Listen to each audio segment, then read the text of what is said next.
ali da bi se bili prijatelji, nekako svako prijateljstvo koje je prijateljstvo između dva naroda treba da se neguje.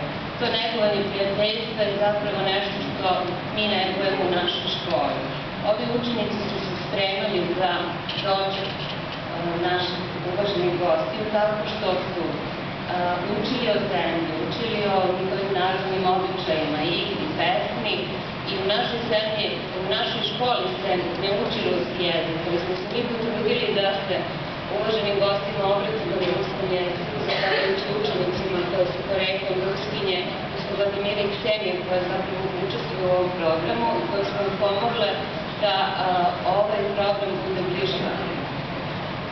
Ja vas još jednom pozdravljam i pozvala predsednika opštine da kaže par reči, a zatim u starostnoj potrebi da se obrati na ruskom jeziku.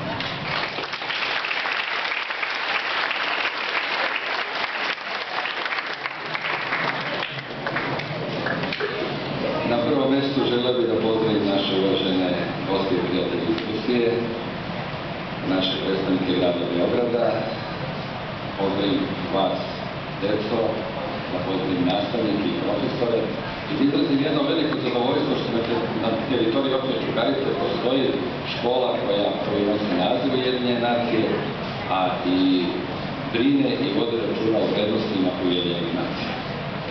Drago mi je da postoji škola koja ceni i voli na prvom mjestu svoj narod, u vrednosti svoga naroda, a u isto vreme uvažava i vredne vrednosti svih ostalih naroda i narodnosti.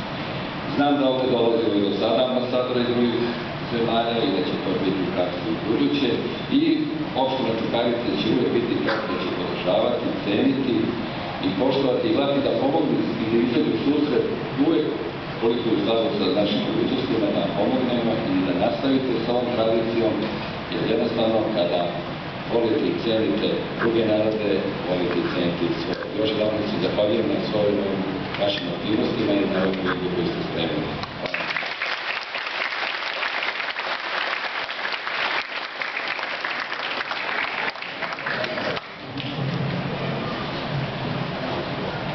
Дорогие друзья, сегодня мы проварили в одно большое сердце, которое мы дарим России, в знак благодарности нашей долговечной дружбы.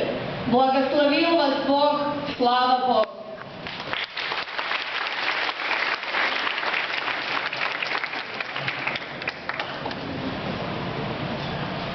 Dobrodošli na priredbu učenika osnovne škole Ujedinjene nacije.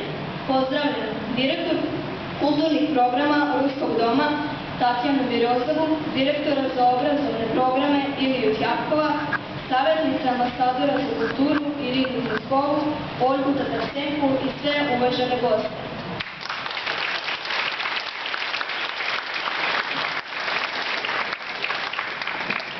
Первая на сцену выходит Владимира Корнейчук с песней «Олень».